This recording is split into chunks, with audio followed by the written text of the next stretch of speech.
This program is brought to you by Agnes Scott College. For more information about Agnes Scott College, please visit our website at agnesscott.edu.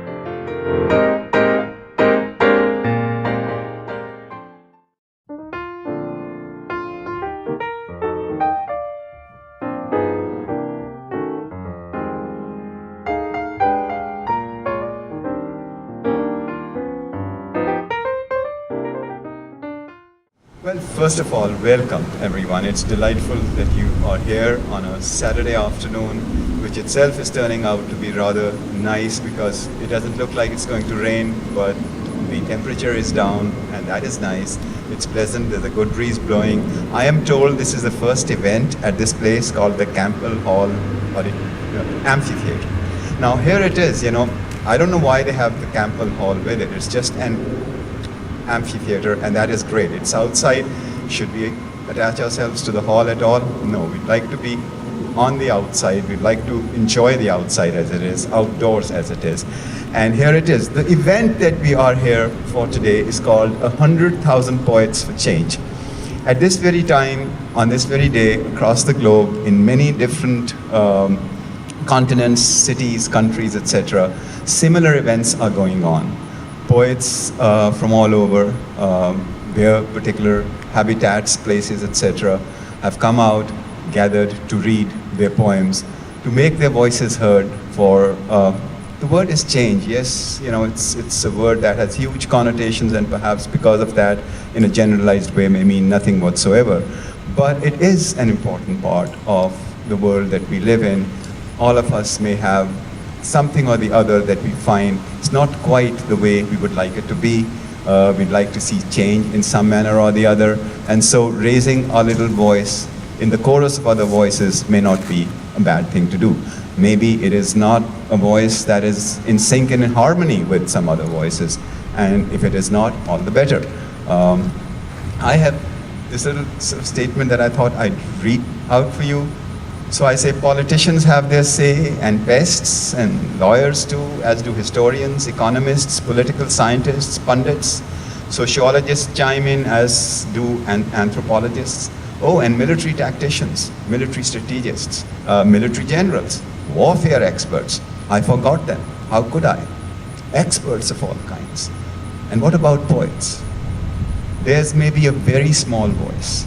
And it is a voice that is being raised in all parts of the world today, despairingly sometimes, with hope at others. Perhaps it is a voice for peace. Perhaps it calls for divesting ourselves of prejudice. Perhaps it is social justice it wishes for. Or is it gender equity, economic fairness? Are these all oxymorons? I don't know. What do you think? 100,000 Poets for Change provides you a platform to have your say. Please use the opportunity to express yourself, to raise your voice. So this is an invitation to you to say, read whatever you wish to read, whether from your own poetry or from a poet that you admire, that you like. And it's a very open event as it is. And I don't want to make it structured. So here it is. Anyone wants to go first to share their poem? Who would it be? Come on, let us see. Raise your hand or just say, or just walk up. Just say you want to read. Here, Calvin. That's the brave soul. Calvin Burgamy.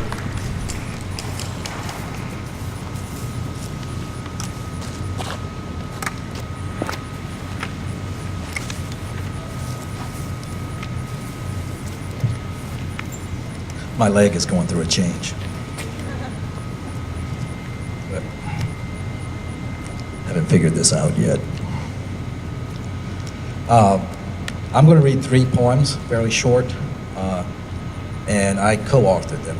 Two friends and I get together regularly and we write stuff, John Marcus and Matt Rosenberger, and they have a little bit to do with change, I think.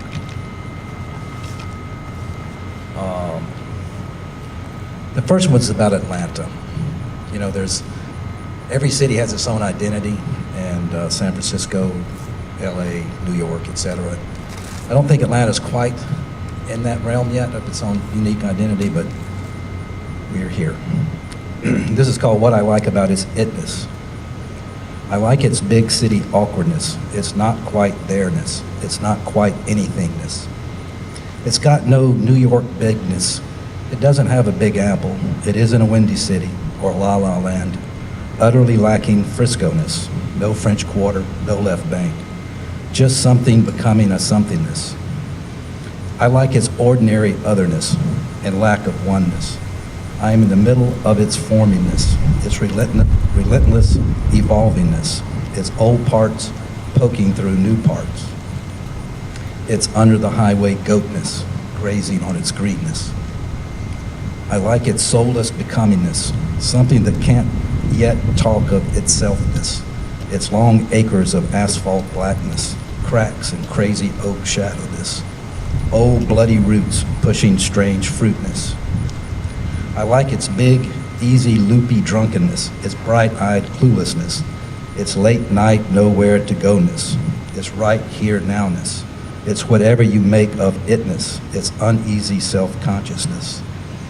But the part I like bestness is riding my bike at nightness, right down its Auburn Avenue-ness, in the midst of a dusky-hued brightness, straight into the heart of the lightness of the city that is yet to be.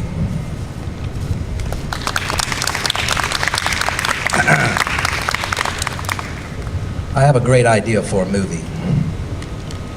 Opening scene, everybody would die except just 2 or 3 would survive, to live gruesomely scabby yet riveting lives. The survivors would have cleft chins and perfect breasts that heave on command or off. And they, the stars, the beautiful stars, would repopulate the earth in 90 minutes, make it a better place for kids and golden retrievers. The movie crests into naked euphoria in the first 2 seconds when Bill O'Reilly explodes in a deluge of magma that has surged up from the Earth's core directly into Fox Studios. The remaining 88 minutes with the movie's perfect pacing of cliffhanger rescues, followed by frenzied fucking, featured Nancy Grace, the former prosecutor whose southern accent with its bitter, yet come-hither edge, makes me and all other cinematic, dorky-ass viewers of cable TV cringe and lust mightily at the same time. Her full lips feverish and shiny, her open thighs ready to receive the burning Priapus of the subplot. Anyway, I digress from my movie idea of the people who recopulate the world and for a brief time live happily, so happy in Utah where the Mormons used to practice posture before my movie sent them all to Kingdom Come. In the denouement, just before the climax, a really horrible thing happens. Finally, after reams of crazy deaths and ecstatic couplings, but strangely, it seems rightly horrible. You might even say apropos of all the things, the death, the life, the well-hung dialogue, the rippling tears, the crippling laughter, laced in the sacral bone, the very emulsion of the film itself, all melting together, beguilingly, a strange comic relief, a last straw in the unending beverage that is my movie. Okay, finally, this one probably has a little bit more to do with change than those 2. But I'm a big fan of Franklin Roosevelt, FDR, and the New Deal, because I thought it was one of the times when real change actually happened and kind of evened the playing field. Not much, but some. So this is called an even newer deal. Is everybody familiar with the New Deal and FDR to some extent? An even new deal. I love the New Deal, the old school New Deal, the ballsy and brassy New Deal, the fuck the Depression New Deal, the one that paid you to take photographs, to make a dam, to tell stories, to lay some goddamn pipe, and now it's a new day and a new millennium. And we need, nay, we demand a brand new deal of a deal. A succulent, tax-free, fact-free, guilt-free for all doozy whopper of a deal. A better, newer, maxed out, whacked out white whale of a freaking deal. A happy deal with bells and whistles and chrome and sugar and magic mushrooms. A plumptastic, Islamo, Judeo, Christo, Tao, Shinto, Budeo, immaculate, juicy, tantric consummation of a deal. Thank you. And have some nice change.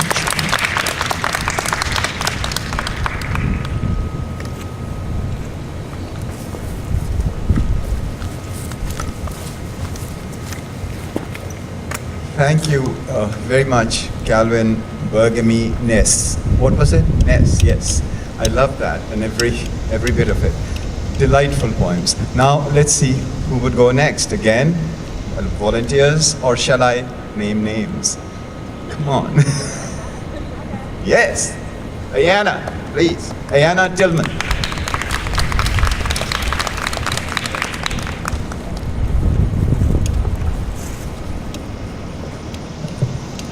Sorry, I'm waiting for my cousin to record it. Hey guys, my name is Ayanna Tillman. I'm a first year, and I just wrote this piece in hopes that young women will really see themselves for who they really are. Stop the crop tops. Who told this generation of young women that this was okay, to dress and behave this way?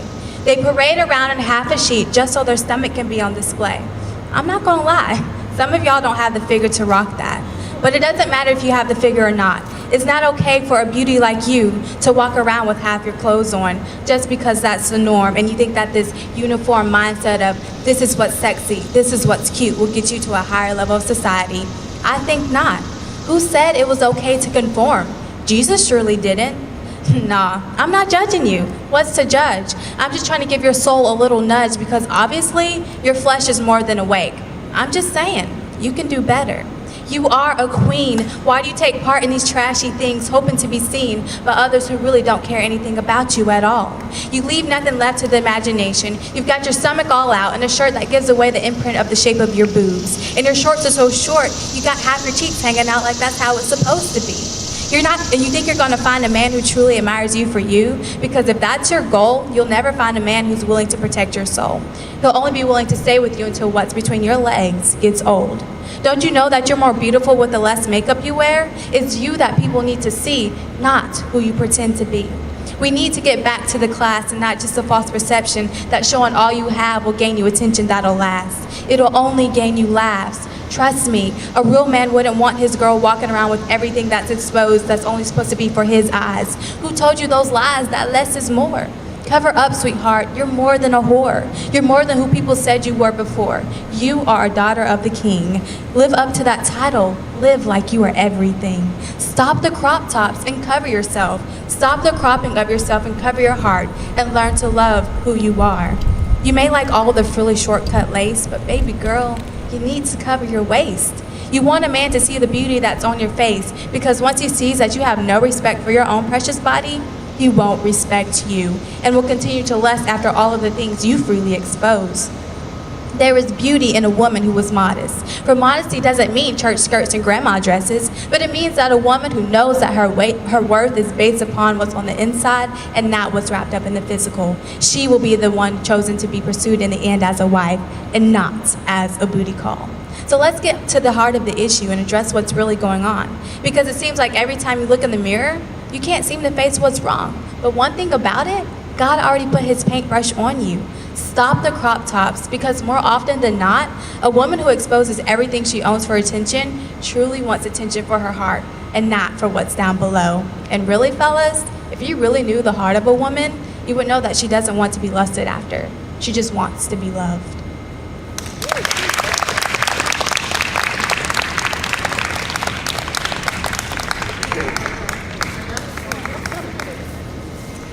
That delightful. That was just so wonderful. Okay, next. Who goes next? Come on. Volunteers from the audience? Yes? Kijua. Yes, of course. Kijua McMurtry, please.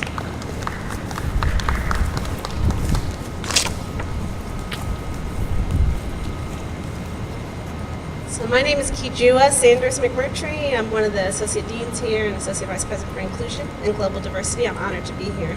I wanted to read from two of my favorite poets. The first one is Langston Hughes, and it's a poem called Dream Variations. To fling my arms wide in some place of the sun, to whirl and to dance, till the white day is done, then rest at cool evening beneath a tall tree, while night comes on gently, dark like me. That is my dream, to fling my arms wide in the face of the sun, dance, whirl, whirl, till the quick day is done, Rest at the pale evening, a tall, slim tree, night coming tenderly, black like me.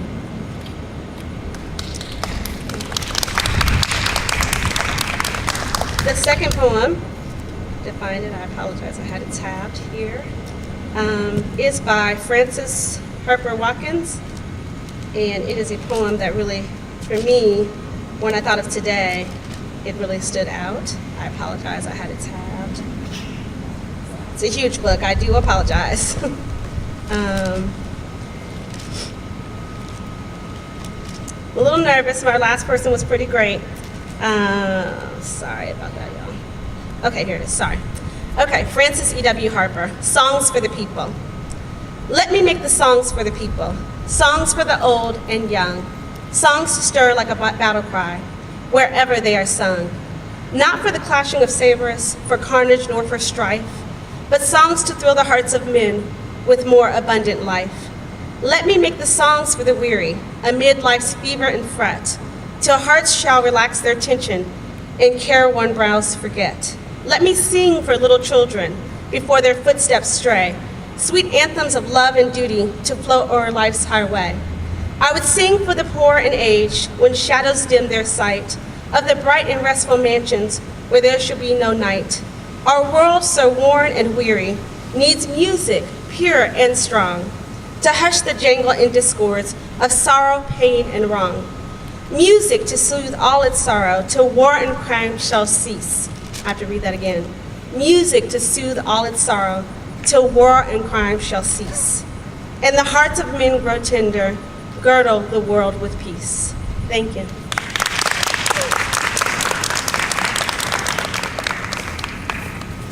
Okay, now let me just quickly call out the names to see how many of the people that I have on the list are here. You want to go next?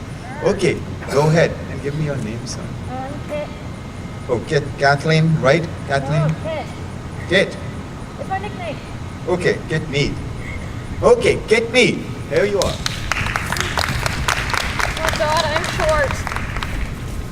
Oh, it's very easy to take this. Yay. Yeah. Okay, can you hear me? Okay. I'm autistic, so I wrote some poems about autistic pride, and here's the first one. They tell you not to write of infinity in poetry, that the abstract has no place in the concrete. I will carve out the abstract infinity in the concrete, the looping symbol with its soft curves chipped against sensory overloading, hard and textured concrete. I will paint it rainbow. They tell you to save the infinity symbol for math, for things that matter, like practical life skills. Some thought I was stupid for not being able to do math and drawing all over the papers. Not life skills, they said. What if I had drawn the infinity symbol for neurodiversity and turned infinity sideways? I am autistic. We are part of neurodiversity. The world can be too fluorescent bright and loud, and wrought with sensory overload. The world can be too conversational, and sometimes communication goes haywire. But we do so many things. We can raise our hands and let the movements begin, spiraling up and down and sideways. We can pace with a certain intensity, treating circles in the floor. I always thought I was walking figure eights, but now I wonder if I was walking in infinity symbols. We can echo and script and paraphrase Shakespeare's Julius Caesar to get each other's attention. We share information about our focused topics. It's not talking about ourselves. It's called sharing, and every day is a learning experience. We are autistic. A last concept that is too abstract for poetry, they said. Pride. And then the next one might need a trigger warning because it's kind of about the institution of power that is against disabled people, and it might be kind of mentioning murder and things, so if you want to leave. They say that they can help you. They insist they're trying. They. So many people in the system, but they is the system. And the people in the system who have power, but they abuse it. I know people who are drugged to the point where they had to rename the drug toxicity level after the person. I know people who can't lift their hands without fear of punishment. I have read stories of the mother who clicker trained her child like a dog for quiet mouth. We are not dogs. The system is an institution because institutions can be a power or they can be the actual buildings, even if you can't measure by the size of the place you're in. The systematic oppression, the institutions of power, teach people that it is okay to harm us, to treat us like dogs, or murder us. Stop grading branding it in our culture. Let us live, not as the shadows of people or as you would let animals live, but as you would let anyone else live if they weren't disabled. Thank you.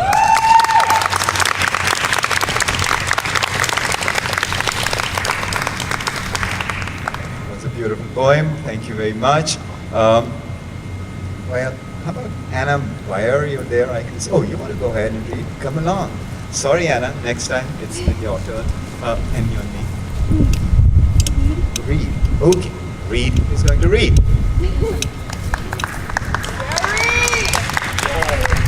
I really like the poems about autism because mine are kind of another form of disability that isn't really readily seen as depression. And so I wrote these summer before junior year, and they're kind of dark, but they end up okay. The first one is called The Storm. Dark clouds gather overhead. A storm is coming. They break. Rain pours down my face, soaks my hair. And there I stand, looking up at my dark sky, thinking about the world. The lives lost, the battles won, the joys, the sorrows, and then the clouds shimmer, they fade away. A smile stretches across my face. I've gotten through the worst for now. But soon it will return, and I'll just start over, and over, and over, just like every other day, with my storm of emotion, the constant lifetime storm of me. But for now I'm happy, peaceful, calm. The light shines through the darkness, good rules over evil. I always will know. I know that in the end I'll be okay, I'll be all right, and I've survived another day.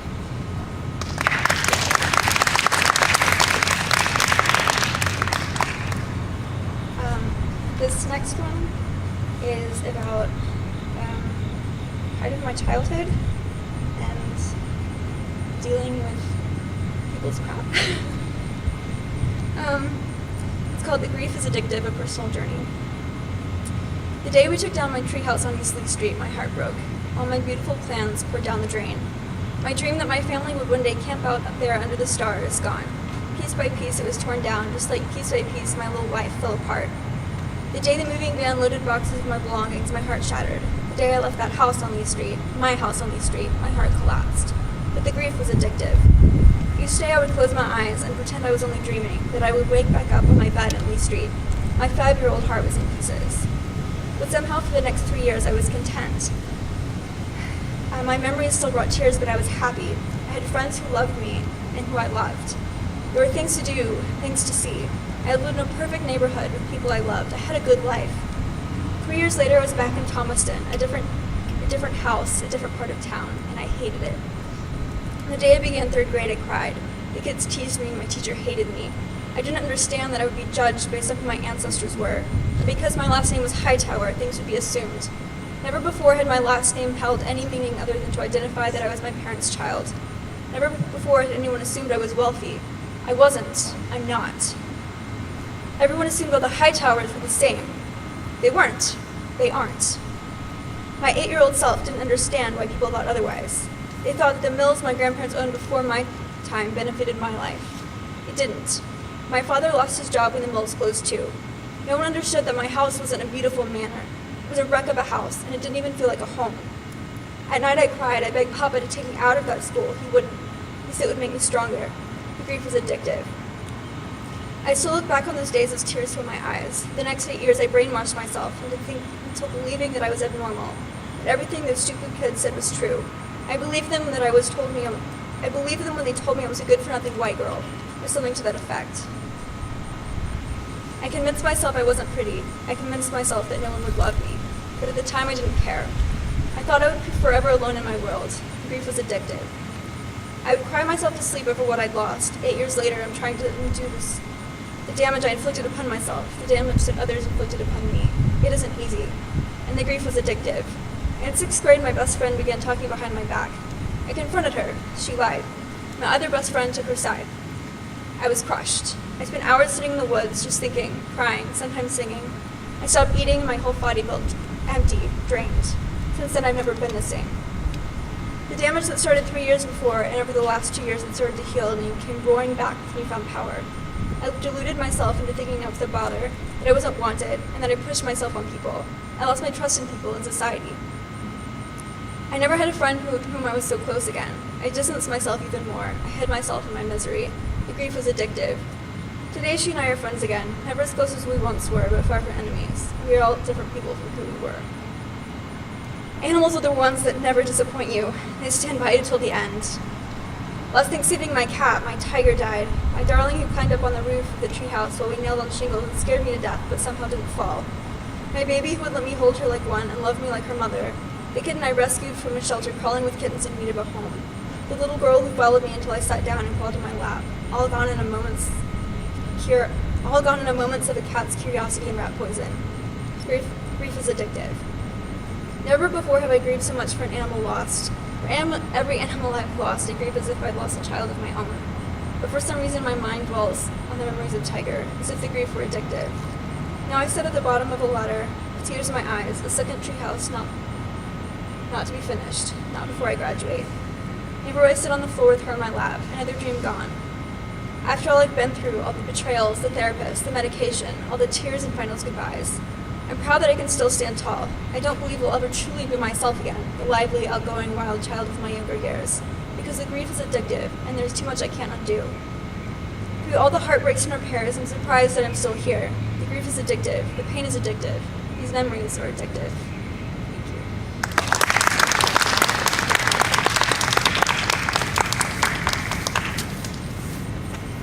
Thank you very much, Reid. That was, again, a delightful poem. So let's move on. Anna, I promised you'll go next. There you go. Anna Beier. Oh, and those of you who don't have a place to sit, if you don't mind, you can sit in the lawn. That's perfectly all right, perfectly legit. So please join us there. Hello, my name is Anna. I brought two poems which are not my words, so sorry for this, but I think they're very well-known poems. And with them, I try to set an impulse about thinking about political and society change. So the first one is a poem that I firstly read at high school, and I read it again when coming to the US at the Statue of Liberty. Perhaps you know this from Emma Lazarus, The New Colossus. So The New Colossus by Emma Lazarus. Not like the brazen giant of Greek fame, with conquering limbs astride from land to land. Here at our sea-washed sunset gate shall stand a mighty woman with a torch, whose flame is the imprisoned lightning, and her name, Mother of Exiles. From her beacon hand glows worldwide welcome, her mild-eyes command, the air-bridged harbor that twin cities frame. Keep, ancient lands, your storied pomp, cries she. With silent lips, give me your tired, your poor, your huddled masses yearning to breathe free, the wretched refuse of your teeming shore. Send these, the homeless, tempest-tossed to me. I lift my lamp beside the golden dawn. So this is from 1883, and perhaps if thinking about US foreign policy or US politics nowadays, one can get some impulses from the role in 1883 that the US plays. And now the second one is a poem, or it's not really a poem, it's rather a song, and I think you all know this. The song is also about political and society change, even about change of religious beliefs. And you know it is a song, but I thought perhaps you can also perform it as a poem. It's by John Lennon, Imagine. Imagine there's no heaven, it's easy if you try. No hell below us, above us only sky. Imagine all the people living for today. Imagine there's no countries, it isn't hard to do. Nothing to kill or die for, and no religion too. Imagine all the people living life in peace. You may say I'm a dreamer, but I'm not the only one. I hope someday you'll join us, and the world will be as one. Imagine no possessions, I wonder if you can. No need for greed or hunger, a brotherhood of men. Imagine all the people sharing all the world. You may say I'm a dreamer, but I'm not the only one. I hope someday you will join us, and the world will live as one.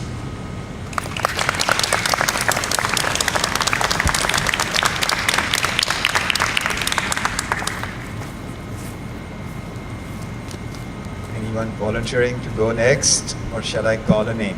Okay, go ahead. That's great. Name? I'm Allison. Allison is here. Great. Well, hi, I'm Allison, and I'm a first year. I have two, and I think they're both more about, like, changes in my life as opposed to the world at large, I guess. All right, so here's the first one. I have traveled the world and come back with nothing in my suitcase. I have stared into solar eclipses and given up my eyes. I have felt my heart torn out of my body by drum beats echoing in a crowded street. My feet have been stepped on. I have dropped coins into distant rivers. Once I dropped my whole wallet, and the air has many times been sucked from my lungs by the slamming impact of a person, an animal, a vehicle. I made no friends, no enemies, but instead I stood on chalk-frayed sidewalk edges and watched a wonderful world pass me by like the best carousel. Every heartbeat sounds like the cadence of the parade's final band approaching unseen around the corner, and I want to cheer, and I want to beg for it not to be over. With every soundless dying breath, I can say to the stars and the water and the ground, I have traveled the world and come back with nothing in my suitcase.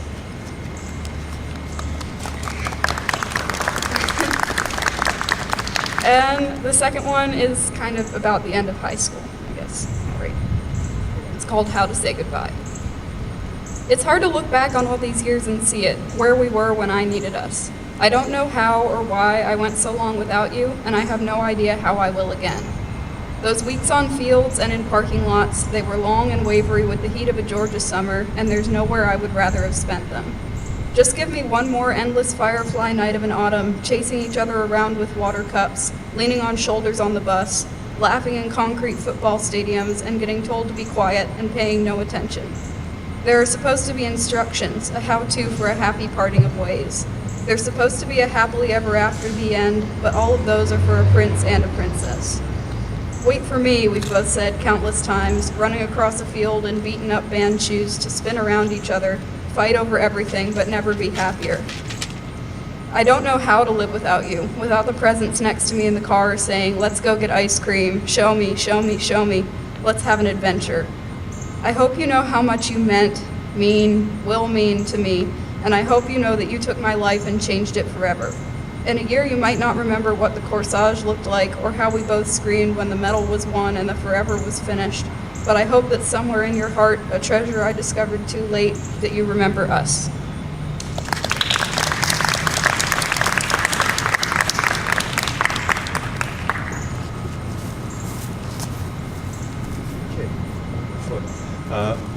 As you see that now and then I'm going to call out a name. And so if Dan Veach doesn't mind, could we have Dan Veach read his poems? Thank you so much, Dan. Dan is the editor of the Atlanta Review, a translator, a poet, award-winning poet. So here, Dan.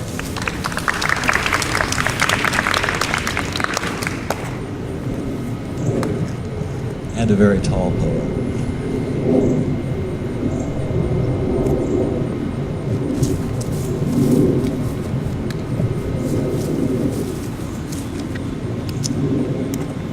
Okay, I had the extraordinary privilege of editing the first collection of Iraqi poetry since the American invasion in 2003. So I'm going to start off with a couple of poems by actual Iraqi poets about the war.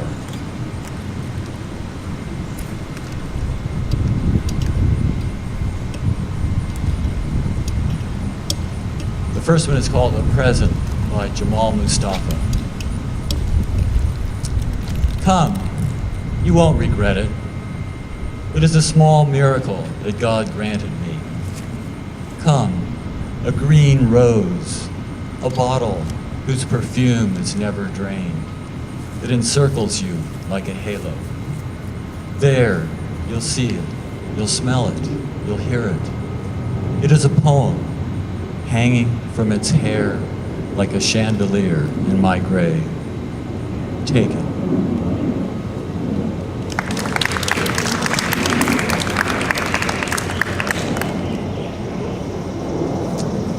Okay, this next one is by an Iraqi woman poet, Dunya Mikhail, and it's about the mass graves they began discovering in Iraq after we invaded. The origin of these mass graves were that when George Bush attacked Saddam Hussein, he encouraged the Iraqis to rebel against Saddam Hussein, and then provided absolutely no support when they actually did. The result was a lot of mass graves.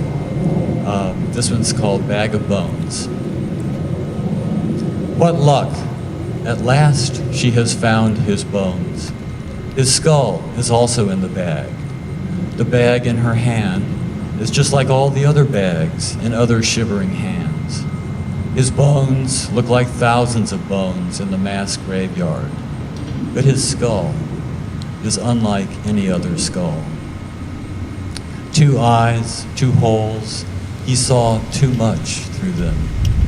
2 holes for ears to let the music in. The story of this skull is his alone. A nose that is just an empty gap, a mouth open like an abyss. It was not like this when he kissed her. There, quietly, far from this place, with this clatter of skulls and bones and dust. This place where all our questions are exhumed. What does it mean to give your mother back on the occasion of death? The handful of bones she offered you on the occasion of birth. What does it mean that you depart without a death certificate? The dictator does not give a receipt when he takes your life. His skull alone has figured all this out. How to multiply one death by millions to equal the country. He is the director of this tragedy. And as his audience applauds, it shakes the bones in the bags, the full bag in her hand at last. Her luck at least a little better than her neighbor, who, alas, still goes on looking for her bag of bones.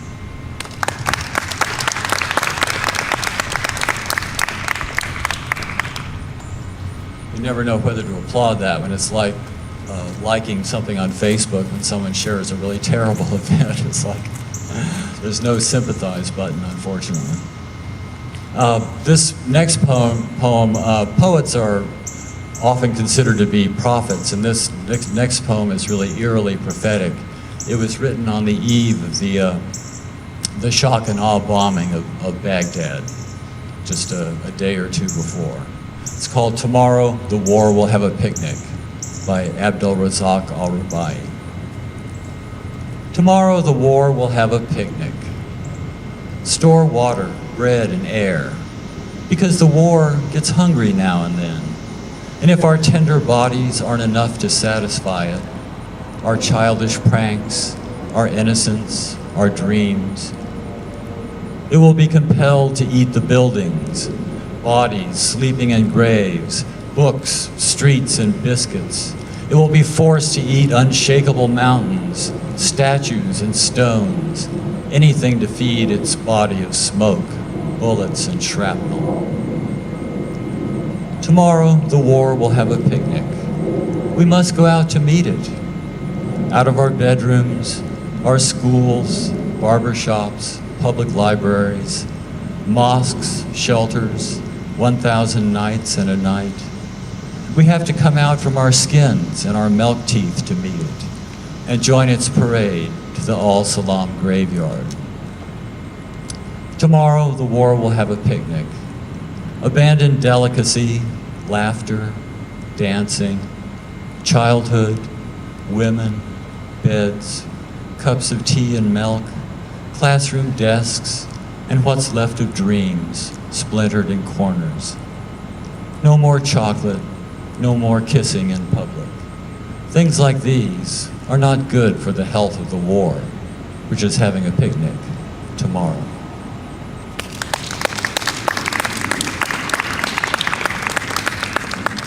And finally, I'll end us with something from my little book, Elephant Water. I had the pleasure of reading here twice at Agnes Scott, the first time before this book was published. And Waqas Khwaja here has such good taste that this book won the Georgia Author of the Year award last year. So he knows how to pick them. This one is called My Long Thigh Bone. I'm dancing to the Supremes while making dinner when I happen to look at my dolphin bone. I found it down on the beach's rocks, a long curved bone. It reminds me of the long curved backs of dolphins as they roll up out of the sea. I look down at my long thigh bone and wonder if anyone will think of me when I dance my way into archaeology and all the music left is in my bones. I wonder, will anyone see this bone and dream of the way I used to dance to the Supremes? Thank you.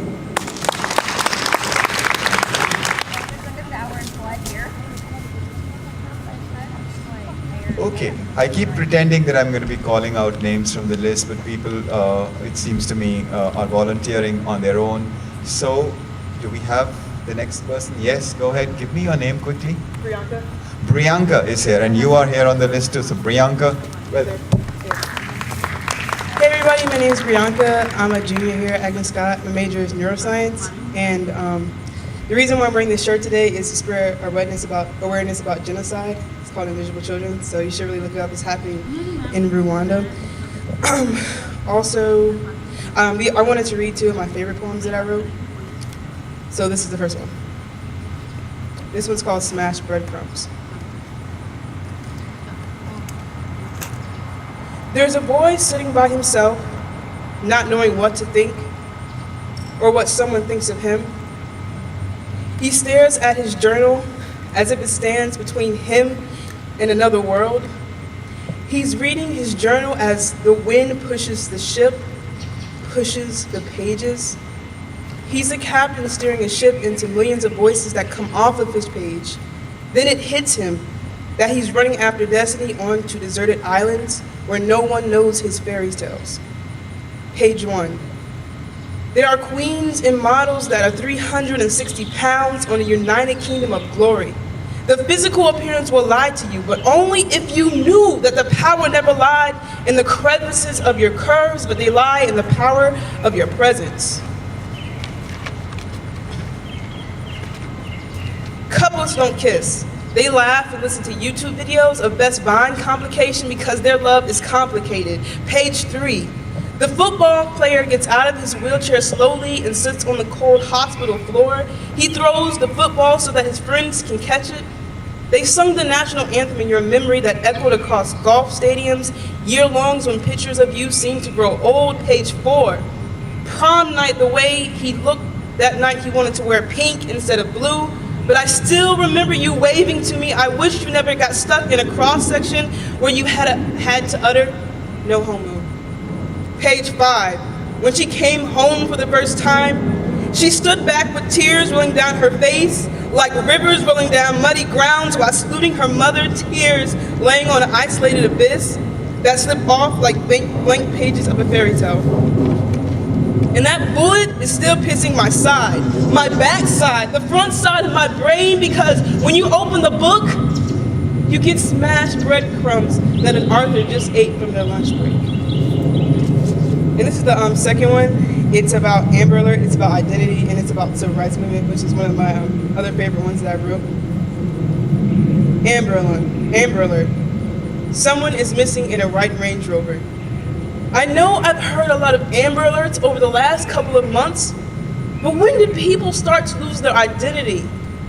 I still hear the mirror whispering to me that my skin is black and beautiful. So in Nakajami Shimi's words, this is a poem without any words, because I'm inside my skin professing words of an unwritten poem. This poem is unwritten for African American girls' voices that will never be heard in the sounds of the bombing of the 16th Street Baptist Church. This silence is for every African American woman whose skin color and gender was discriminated against. This is for the 6-year-old girl who declares that God is her mother. This is for the freedom rider who never wrote his last poem or ever saw his last moment of freedom. This silence is for the transgender living in a world that constantly tells them that living in their skin is wrong. This is for the woman that killed 5 in a car accident and not quite sure if she can ever stop hearing the brakes of the turning tires. For I am who I say I am, and I'm fine and free in the skin I'm in. I have been here forever. This is for the Amber Alert that found them all safe in their skin. Some aren't missing, but living inside of their own skin, whose poetry meant more than living in a world full of Amber Alerts. Amber Alert. There is somebody missing in a white Range Rover.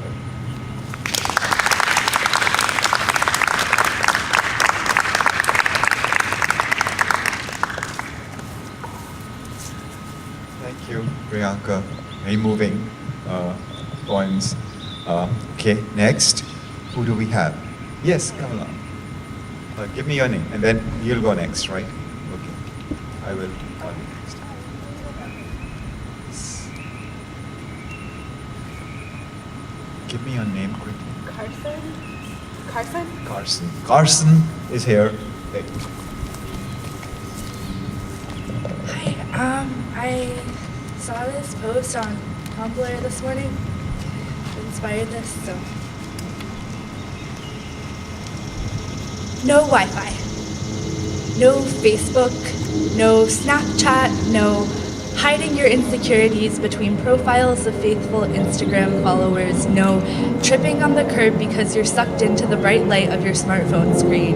Fall in love with a person, not a Tinder about me. Pretend it's the 90s and you're happy, deep down. Call your mother, follow a roadmap, buy a CD and listen to the whole thing. Live. No smartphones. Pick up a newspaper, fall in love at a sock hop and a train station. Pretend it's the 40s and you're happy with who you are. Buy a record and listen to one side. Flip it over, listen to the other side. Turn off the record player and go outside. Let the war rage on. Travel the world. Call your mother at a payphone. Read a book, hardcover to hardcover. Trip on the curb because you're staring at that book. Live. No telephones. Telegram your mother for 2 pence. No airplanes. Road trip around the continent. Pick up some sheet music, play it, pretend it's the 1870s, fall in love with someone and charm them with your mandolin playing skills. Live. No telegrams. Write a letter to your mother. Mail it for a shilling. Don't even bother falling in love at this point because it will just fuck up your arranged marriage. No cars. Travel the country on horseback. Invade other countries on horseback. Avoid getting knocked off your horse by a stray flaming arrow that symbolizes your burning, passionate love for the person I specifically told you not to fall in love with because that whole thing would fuck up your arranged marriage. Pretend it's 1200 CE. Avoid the Black Plague. Live. No currency. Live. No paper or ink. Live. Throw rocks at your mother. Send smoke signals to your mother. Slap dirt paint on cave walls. Pretend it's 10,000 BCE. You don't even understand what I'm saying at this point, but learn to read my gestures. Forget falling in love. Fall into ice canyons and subterranean geyser chambers. Eat dandelion leaves, raw diseased mammoth meat. Survive. No fire. Survive. Use your reptilian brain. Follow your primordial instincts. Eat your mother's corpse because in a brilliant biologically engineered neurological apoptosis, she self-destructed to provide you nourishment for your cold-blooded body. Use her as sustenance. Rise from the sulfuric sea. Evolve.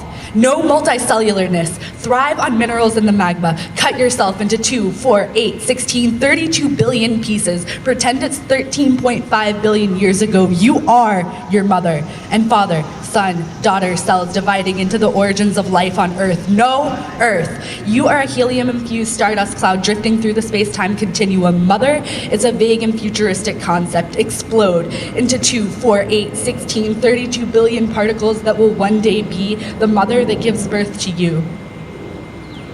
Be proud of the invisible electrical charges that prevent you from disintegrating into nothing. Pick up a free electron and listen to the whole thing. Exist. No days. Time does not exist, and neither do you. There is no inside to be inside. Trip on the knot curb because you're sucked into the bright light of the dawning universe. Fall in love with the blossoming nothingness surrounding your non-being. Be.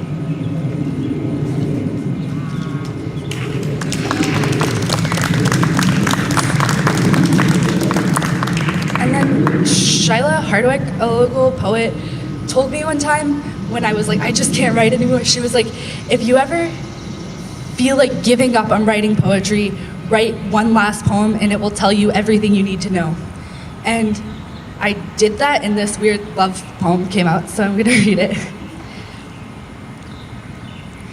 We blast the Grateful Dead's Sugar Magnolia from your Chevy's warped speakers on the way back to school. And for the next week, that's all I can listen to. I memorize each lyric, hum the chorus under my breath in calculus, and fall asleep as it plays on repeat, as if each time were the first time I've heard music. Sugar magnolia, blossoms blooming, heads all empty and I don't care. I strum the chords until my fingers bleed, and it's the only song I know. I buy the single on vinyls for $3 at Karmasonic Records and hypnotically watch the needle trace the grooves of the spinning disc. With every guitar riff, I see your lips mouthing the words and your hand on the stick shift and your head nodding rhythmically to the bass line. And with every strung out note held by Jerry Garcia's gravelly voice, I picture you, your car, your warped speakers, your tan upholstery, the rotation of Chevy tires. With every rotation of the vinyl record, I feel the thick sound waves and cold wind of a perfect car ride. Grateful Dead. The vaguely familiar band name is all of a sudden the most beautiful phrase I know. Grateful Dead, I whisper into the wind. And they say love makes you crazy. Well, I have become a mad scientist of musical expression, banging away on ivory keys in a church basement, playing the night away until 1 or 2 or 3 or 4 or 5 or 6 o'clock in the morning. And I should probably be working, but I need to commit every ivory keystroke to muscle memory. I learn every track on the Terrapin Station album, play from the Mars Hotel over and over and over again until the notes ring in impeccable harmony. This is the only music I've ever heard. It's the only thing I know of you. I ransacked my mother's closet to find her Shakedown Street t-shirt and wear it to school every day for a week until you finally notice me and say, nice shirt. And I tell you all about how I love the Grateful Dead, how I've listened to every track list forward and backward, how their music is my sanctuary, my sanity. And for the next month, that's all we can listen to. We buy the So Many Roads collections for $48 at Karmasonic Records and hypnotically watch the needle trace the grooves of the spinning discs. When Phil Lesh and Bob Weir come to New Jersey on their last ever American tour, we blast Sugar Magnolia the entire 8-hour drive to Holmdel, where the Park 33 music venue tells us we're 4 years too young to see the show. So, dodging security guard glances, we slickly scale the side of a brick building to crouch on its mossy rooftop with ears pressed to the shingles, feeling faint vibrations simmering through us, singing along to every lyric all night. It's all we can listen to. And they say you'll always remember your first love, of course. How could I forget the tapping of our toes and fingers to the synchronized rhythms of Mickey Hart cymbal clashes that matched our heartbeats? How could I forget covering the working man's dead in a church basement, your hand on mine, as we softly strike ivory keys in impeccable harmony? And how sometimes I still fall asleep, listening to Sugar Magnolia on repeat, and it's all I can listen to.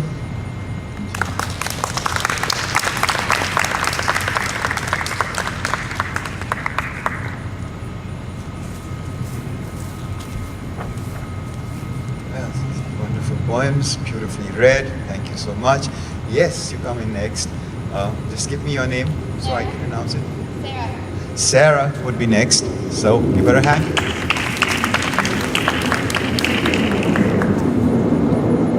Okay, so I'm kind of doing I'm reading from a poem by a Korean poet that I truly admire, and for the past year and a half, I've been working trying to create this poem. I guess I want to kind of give you some feedback or some content to the poem. In 2013, in the summer, I went to South Korea, and during that time, I went to the DMZ. Now, how many of you know what the DMZ is?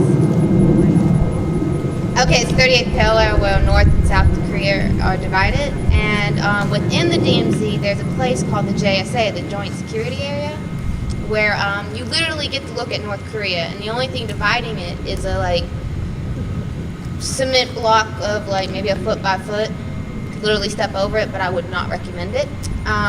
So Ko-un, who is this terrific poet who was born in 1933, just somewhere in the middle of the Japanese occupation of Korea, didn't really fight in the Civil War because of military. He didn't fit the military description.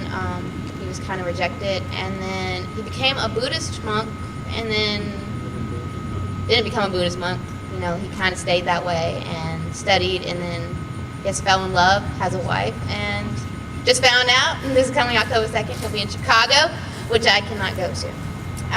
So I'm really sad, but that's just kind of like the backstory to this. And I'm just reading like the first introduction to the poem that I did the response to because it's like 4 pages long and my attention span is not that long to read it. So the first poem is, it's called Hangul, which is the alphabet, the Korean alphabet.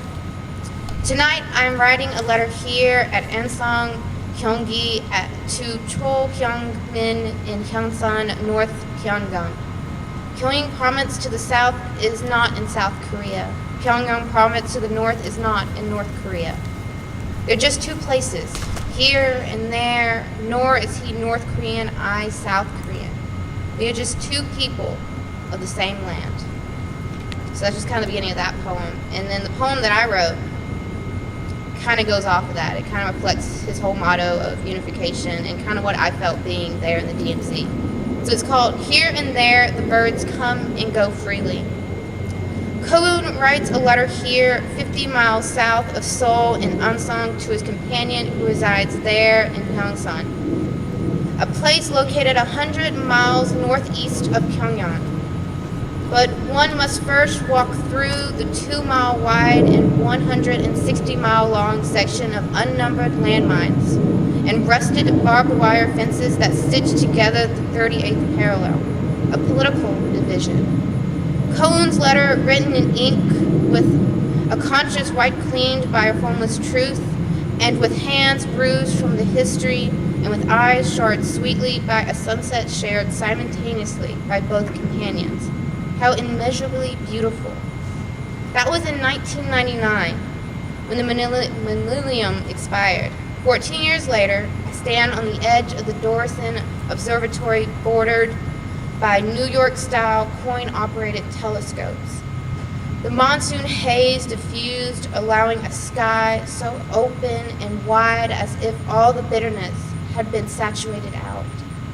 And I imagine that there, in a place farther north, beyond the demilitarized zone, where the Nido Mountains peak, roll, and bridge, rearing upwards till it ruptures through the horizon.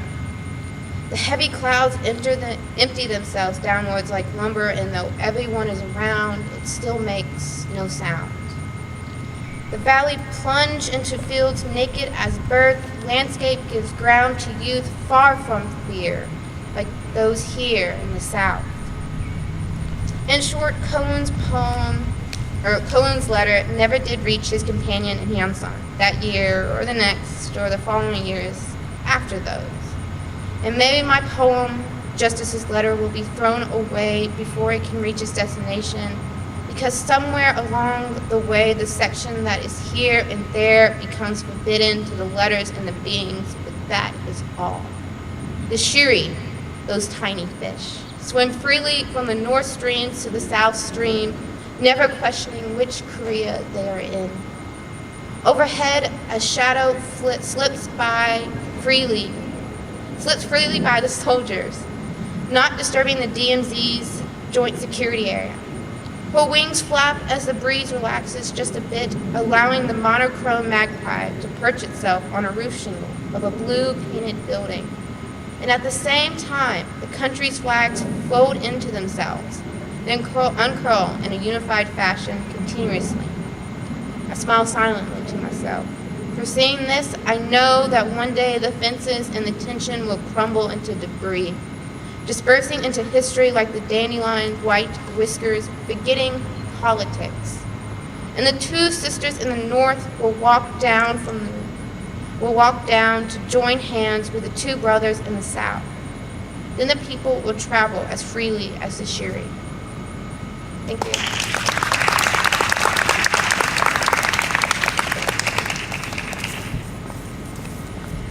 Great. Thanks a lot for that lovely poem. I'm going to ask Tenzin Yangchen to come and read a poem, or poems. What's that one? Okay, sit.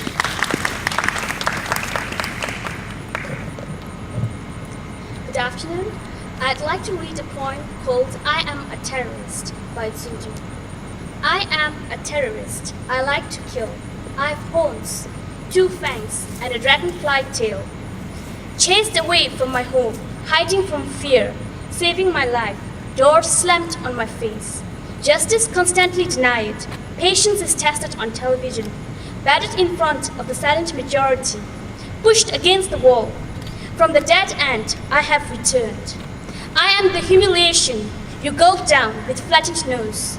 I am the shame you buried in darkness. I am a terrorist. Shoot me down. Cowardice and fear I left behind in the valley among the muley cats and lapping dogs. I am single. I have nothing to lose. I am a bullet. I do not think. From the tin shell, I leap for the thrilling 2-second life and die with the dead. I am the life you left behind. Thank you.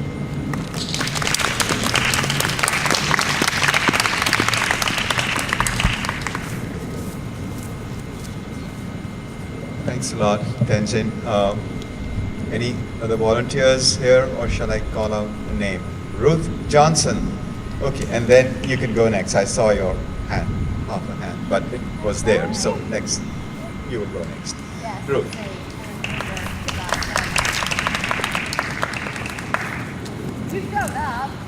I did show up, that's right. Okay.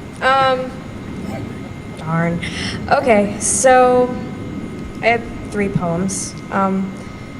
One of them is kind of my reflection on how I feel about kind of the system of colleges and universities and how things are quickly changing. I feel like that's true of a lot of schools, that money is becoming more important and their image than what's actually going on inside and what's actually happening to the students. So that's the first one. It's called Ivy. The school had no ivy on its brick walls. The gardeners scraped the ivy away, and the school never knew of that downfall. The students were unwillingly prey because the walls were never fully braced. The squirrels, the birds, have all gone far astray. When the battle came, the school was laid waste and everything was silent. The students tried to save their school, but they fell one by one. Some say they looked like sweetly sleeping dolls. Now the school has ivy-covered halls. Heed this tale well. Give schools their ivy walls. Second one is called Security Checkpoints, and it's kind of a reflection on how much the world has changed. As a kid, I traveled a lot, and my dad traveled a lot, and I remember meeting him right at the gate, which doesn't happen anymore. We have to go through all these security procedures, and it's kind of what came out of it. Security checkpoints. I hate taking off my shoes. Too often my socks are holey and yellowed. I have memories of greeting my father at the gate as a young child, giggling as he would wave and press his face against the airport window. No more. Now I wait at home, not worried, but definitely worried that any moment now the phone will ring and I will hear that the plane smashed its nose up against the airport window and crushed my father in 2. I love airports. I escape in them, but I also lose myself, and when I look in the airport window, I do not see my father's grin. I see nothing. No reflection glowers back at me. And then the last one, I'm just gonna go read it. Another life. The day the bombs dropped, I was pushing my baby in his stroller. I hope he didn't feel the impact as his bones burned to ash in an instant. The day the bombs dropped, I was playing chess in the park. I watched in horror as my queen melted before my eyes.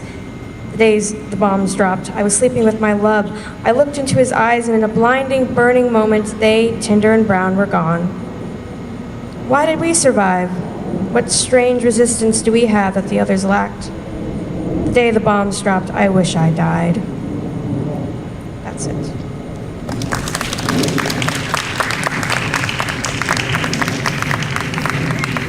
Right, you can come ahead next. Just give me your name. Molly. Molly is going next. Molly, thank you.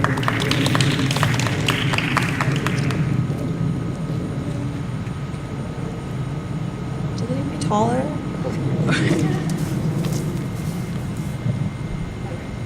Thank you. Okay, so this poem is written about kind of as a response to some recent tragedies that have happened in my hometown. And so this is for Connor. To Iowa. I can never write about you until after I've left you. Your fields shaved to stubble, black spines of winter trees, the supple neck of your fawn bent down to the flat grass. Iowa, I have seen your son go swimming in a silo, have seen a father surrounded by the grains of perfect corn spilt around him in yellow silver sunlight, have heard your sirens silent, heard your daughter shatter glass into gravel, a delicate body of dark on the windshield. Iowa, I cannot come back to you because I remember your children, the ones you left like eggs in a basket on a thunderstorm porch, how I slept inside as rain swept away the blood-red yolks. Thank you.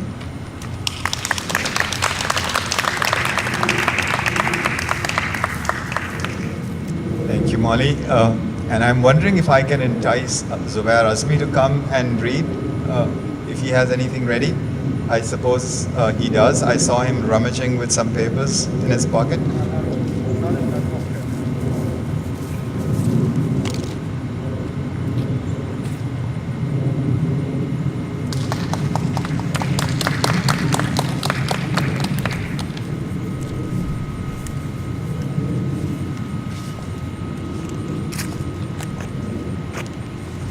I wasn't ready. Okay, I don't write poems myself, but I'm going to read a couple of poems of my favorite poet, my niece, 7 years old. She lives in Dubai, and she's written a few. This one's called 100. You can make 10 tens, and you will get 100.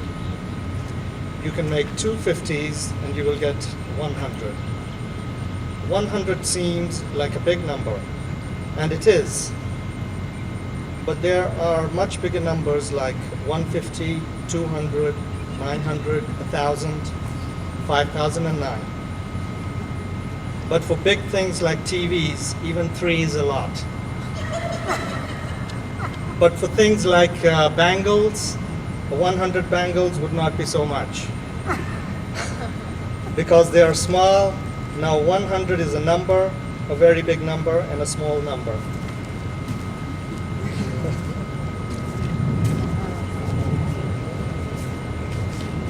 Oh, by the way, her name is Aisha.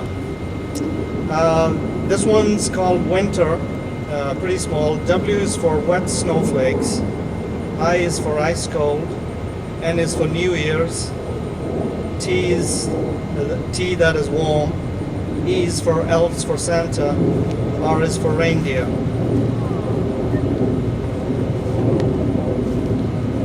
Next one, what is a tooth fairy? If you lose a tooth, you put it under your pillow.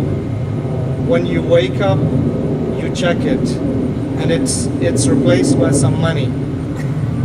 And you find some footprints from the tooth fairy's clues. And now you have learned how nice the tooth fairy is and how she gives you all the clues.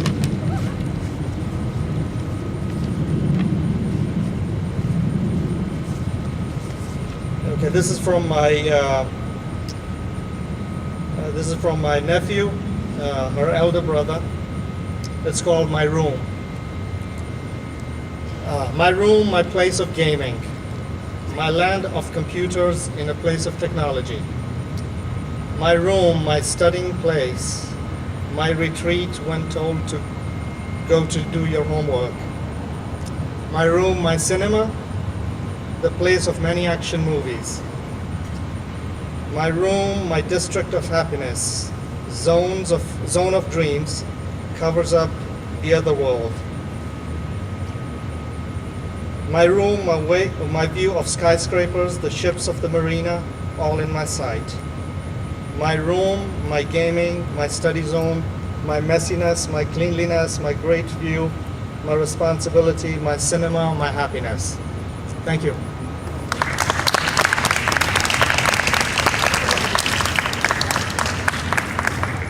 Thank you, Zubair, for bringing those voices from thousands of miles away, and young and fresh voices entirely, with eyes that make it all new for us again. Can I ask Alka Roy to come and read her poems, please?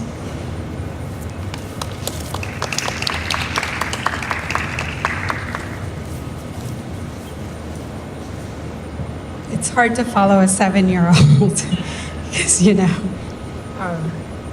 So first I want to thank Waqas for organizing this and making us part of something that's going on across the world, and for all of you to come out here when there are a lot of other enticing things happening and spending time with words and poetry. I will read 2 poems. The first one I wrote a few years ago, but it seems really relevant with everything that's going on right now and elections coming. Red and Blue. Can you guys hear me okay? Retracing an arrow hardly does us any good if the arrow missed its mark. My friend wants to kill those in office. I try poker. Pair to pair flush. I can never remember how to excuse myself of the inexcusable. I once saw a hermit climb mud brick steps with a fold-up table in one hand. He was on his way to the house of gods, but I wondered about the table. Some say the dream of the United States is contaminating, but we must wait. An inflamed spirit can wait, but it is unhygienic and unstable like science of yesterday. Ptolemaic spheres, balancing color, phlegm, and melancholy shapes of skull. What can never be confirmed can also never be denied. That is true of faith, fear, and other F words. Even facts falter with time, and of course that's what I meant by F words. I'm a city-educated cynic, a girl. I know excrement can be fuel and holy. Yes, my faith has been hit, admonished, hiding in underground cafes, nibbling cheeseless pizzas, living is difficult on a boat that has forgotten the ground, even on water. Wood can burn, but who has the time to get out? Passers-by call, let it go, Yar, they say. It is foolish to fight it. Fatalists with string lips sound a conch. I count the change in my pocket. Do things to keep myself busy. Wait for a revolution to ripen under hot sun. I may move, I say, but take my hat and squat on the sidewalk instead. Such a rough and tumble place. Temples replaced by conference rooms, and all manners of ancient clippings stick to cubicles and refrigerator doors, and those that don't matter. Sometimes I wonder if I am mad at the world for not changing or just mad. The second one is called Leftover, and this is kind of, I don't know, it's so dedicated, but I wrote it pondering about how women's body keeps becoming a political agenda on people's, political agenda. Leftover. Everything has gone out of me, but maybe I clamp down on luck or some kind of malfunction. In this clinic, nothing feels clinical. Trash, lumps of flesh, my insides. I have signed the necessary forms. In a sleeve of the purse, the receptionist sneaks back to me are needles. Otherwise, I'm empty. Shoot me up and don't tell my husband. He's at some war getting an advanced degree in killing, and I have decided not to have them. Children. That's my gift to the planet. Besides, what has loving or being loved done for anyone? When the Dalai Lama comes to Atlanta, I raise my hand and ask. In combat, the trick is to keep a pebble in the mouth, reduce the need for thirst and speech. This I can do to keep from talking about today's casualty. Maybe the connection will be bad when he calls. The words will crack. So what it sounds like, something, that, again, this comforts me. Or is it the thought of going back to an empty house, or the needle, or maybe some other ending altogether? Thank you.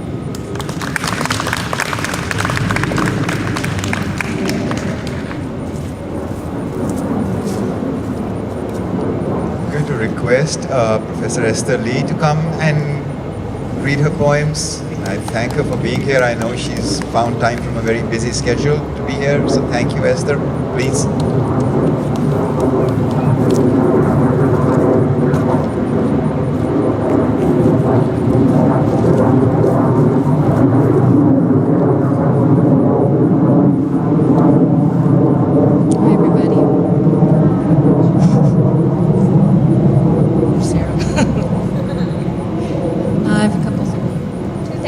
share.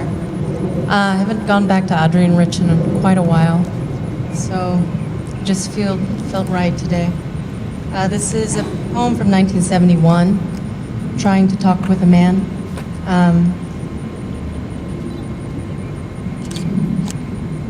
Out in this desert, we are testing bombs. That's why we came here.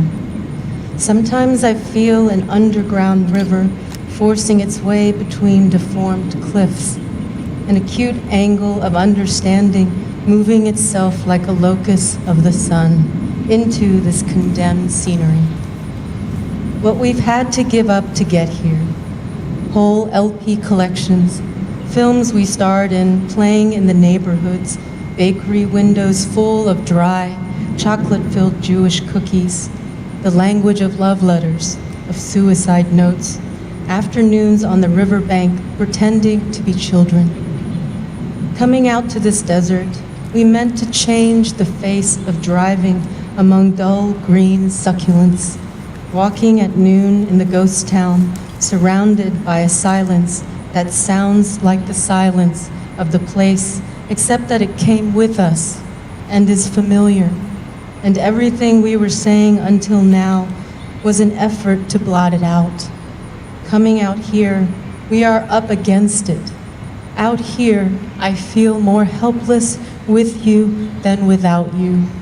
You mention the danger and list the equipment. We talk of people caring for each other in emergencies, laceration, thirst. But you look at me like an emergency. Your dry heat feels like power. Your eyes are stars of a different magnitude. They reflect lights that spell out, exit. When you get up and pace the floor, talk of the danger as if it were not ourselves, as if it were not testing anything else. Oh, Adrian Rich, man, she's so good. And then just going to share a poem draft. I'm really pleased to see a lot of familiar faces and students I've had the pleasure to work with, or am working with. But yeah, this is a prose poem in progress, and I've been thinking a lot about artist friends, in particular artist and writer friends, and trying to make that space and time for what we do. So, before a poem about suspension. Before the day, with its blue frames and white noise, before baseboards gather their inevitable dust, before you begin to edit what someone calls your face of quiet despair, before he reaches for you, turning to sleep on his side, and before you overhear someone say placenta their favorite organ, before a stranger assumes you as direction giver or masseuse, in other words, as someone who might know, before you notice the faithless surrounding themselves with thrift stores and lottery tickets and other sources of faith, before blueberries inside your luggage thaw out their inevitable juices, and before your mother describes your father shoving her head against the cash register, before she says his lack of apology, before jars unseal their lids simultaneously, before mammals come up for air or for food, and before your friend, after 9 days, reaches her destination, and before he sleeps on his side and turns to reach for you, and before light travels the length of and beyond the curtains, before reverb steeps your ears or the clicking inside your mouth resumes its inevitable cadence, and before the phone rings behind which the voice of someone who never calls, and before you draw attention to the mistakes than if they were left standing. So,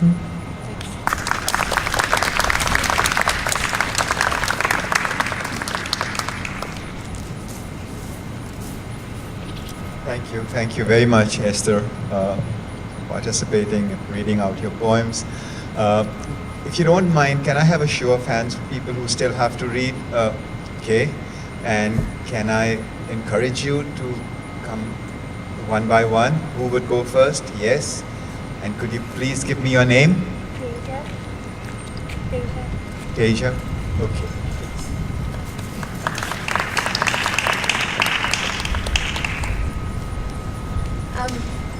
Okay.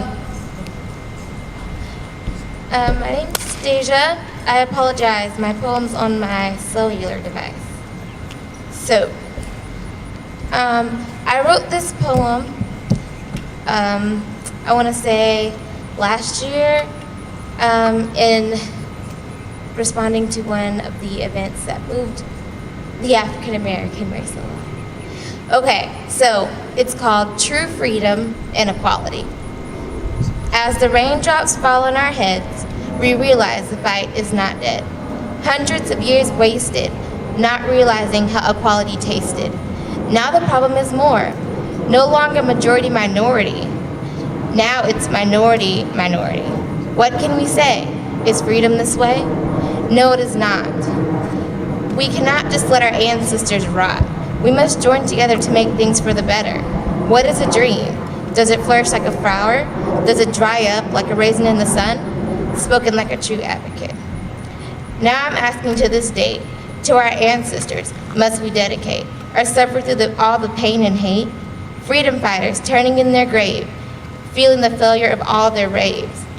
We must not join together as one, or fall down together as if we are none.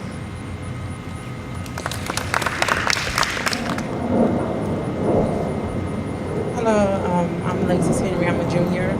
I was a creative writing major, which is where I started writing, but now I'm a Spanish major.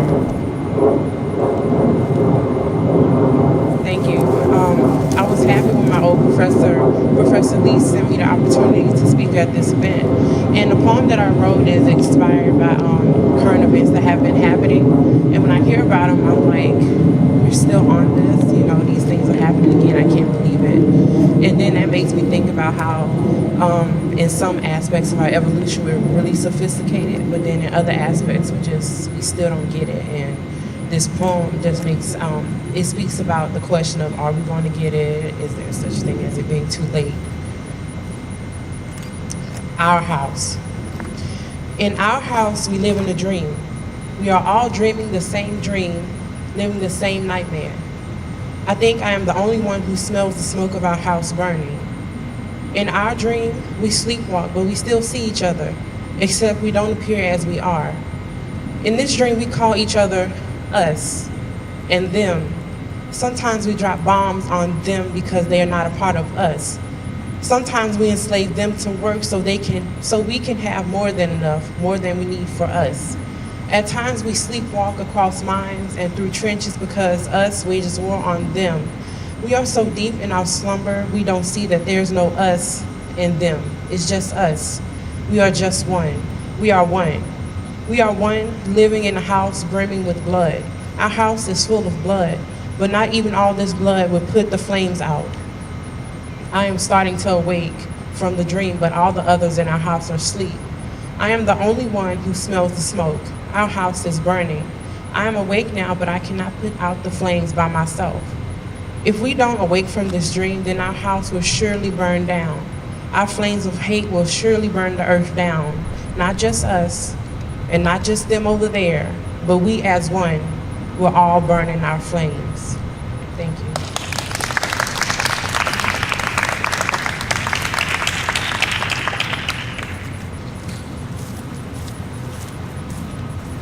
Thank you so much for sharing your lovely poem. Is Rachel Shower here? I told her name is Carson. Oh, sorry. That's you. You've already read. Sorry. So I was wondering if I had that name. Okay, I didn't mark that one. Sorry. So there you are now. Okay, so who are we left with? Yes. Are you Courtney? Courtney Taylor? Courtney Taylor.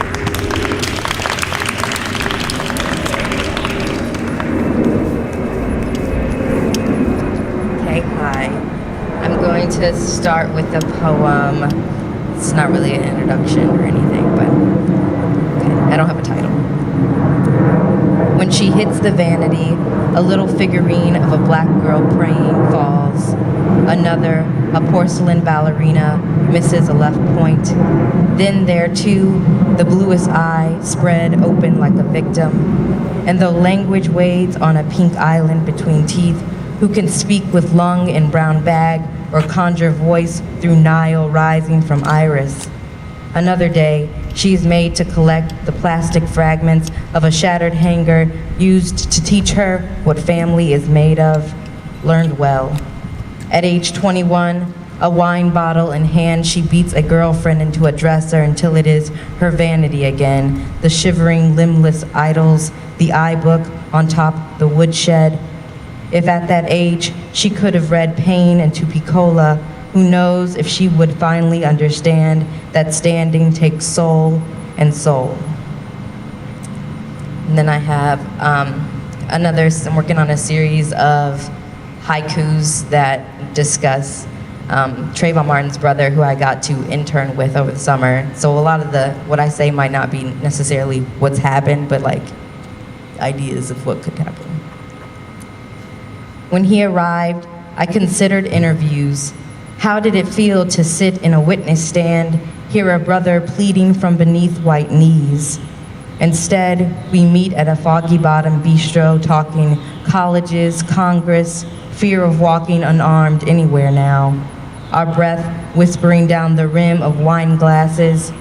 Once I think I'm there enough to ask without being guilty, I do. And after, we bask in the quiet, staring at the store-bought ceilings, imagining my questions arranged ununiquely in a candy bag. Second one. He carries a photograph in his pocket, glossy Christmas tree black background, the ornaments like bullets dancing behind his brother's head. At a coffee shop by the shore, we watch a broken yacht of blonde men signal for help.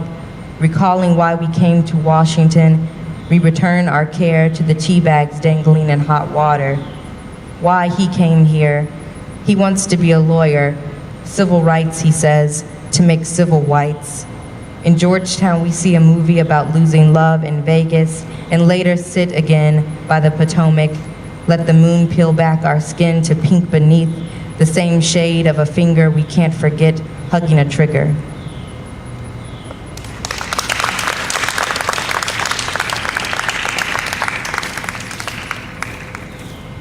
Anyone I have missed? Yes, sure. You are Meiking. Sorry? Xiong. Okay, please.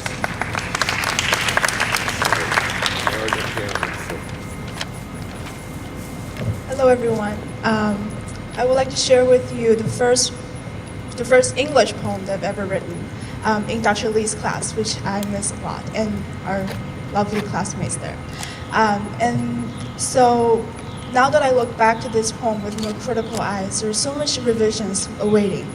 But I still want to keep in mind this poem because it means a lot to me. And I always want to keep in mind the struggles as I read more poetry and analyze and learn more poetry. So, up. Foot by foot, I continue to climb, clinging to the wall of the well, rough and dark. Should I cast aside the damp shell? What could I become if I unburdened? A relaxing but homeless slug, no shelter, no life, lost soul with no warm hug. A splendid coiled palace where all my tiny dreams reside. Since birth, I've been clutching this backpack. No, I will never unpack. After I reach the peak, the freshest leaf will be a flying carpet, agile with delight. The scratches will no longer feel pain after I go bathe in the sunlight. The mixed sticky sweat and tears will all get dry behind after the warm and balmy wind with no trail left in line. The world I can see now is still distant and high. Now I'm halfway through the journey. Will I ever touch the bigger blue sky? Yeah, this is the poem. And thank you. And poetry is always is one of the things that really empowered me and inspired me to major in English and possibly go to a career related to English as a non-native English speaker. Sometimes I hate this word, but sometimes the inner struggles are real because sometimes I just don't get a poem. Like I start to question if I should just give up or if I just move on to another poem.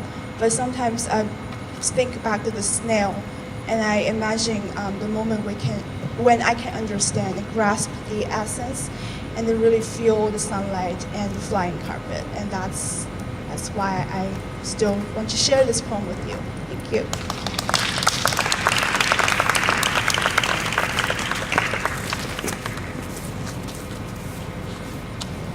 Thanks a bunch for that. And you just came in. Do you want to read?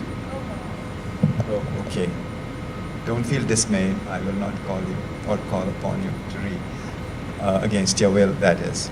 So really, I want to thank all of you being here, and maybe I can close with a couple of poems of my own that I'd like to share with you. So, be warned, I don't write short poems, but I have chosen some short poems for this occasion. So here, these are in the nature of haiku, but they are not quite haiku. So I'm going to read these fragments for you. Is it Arab or Hebraic spring? The pot is well and truly stirred. A witch's brew rises and boils over. Watch it spread. 2. Defiler of dreams, destroyer of trust, I cast this spell to fuel my lust. 3. The magpie's blue, if you would only look, you think it is black and white. Here's the second point. Hold your breath. Hold your breath, for the day is gone and half the night. It is already late. And if ever dawn breaks out, you, my friend, will never know. Hold your breath. Silence itself will teach you what you need to know. The day is gone and half the night, and what is left, it too will pass. If your eyes darken, let your eyelids fall. If your heart bleeds, let it find release. The day is gone and half the night. Tomorrow this desert may come to bloom, but you will not know. And then finally, poetry for peace. Sounds good, doesn't it? With alliteration, assonance, all that stuff. But really, are we indeed so ready to believe that poetry or poets can bring peace? When was it ever so? Name your poet or prophet. Is there a difference? Neither accepts the other. Self-willed, both. Rejects searching for honor through words baked in the soul's kiln. Vyas or Valmiki, Homer, Virgil, Dante, Buddha, Nanak or Kabir. Lovers of wilderness, of forests and wastelands, carrying within an oasis of palm trees a deep and secret well of sweet water. Deserts raging with sands on fire, deserts frozen under icy moons. These their habitat, these their heart's soil, feeding the stem of their soul, coloring its spiked flowers. Moses, Jesus, Muhammad, Orpheus with his charmed lyre, David of the honeyed harp strings, Mirabai, Tukaram, Lal Ded, Bhartari Hari. Name your prophet or poet, singers and charmers of the past, those warblers stretching their necks, pouring forth hot molten ice that scalds their throats. Whoever, Hafiz, Sadi, Umar Khayyam, Rumi, Rumi, secluded 40 days with Shamsi Tabrizi, spinning round and round like a planet in homage. Blake or Wordsworth, Ghalib or Mir, Whitman of the barbaric Yob, the recluse Emily, nobody herself, asking everyone, are you nobody too? Whoever, Farid, Khusro or Bulla, Waris Shah who wrote the Heer, Shah Hussain singing his inspired kafis for Madhulal, the Hindu lad. Mother, who should I tell the travails of my separation? a man in appearance, a woman within. I toil through a pathless jungle, seeking my love. Name your poet or prophet. Whoever was successful, pretenders to the mantle divine, in establishing this elusive order. Harmony and concord indeed. Peace.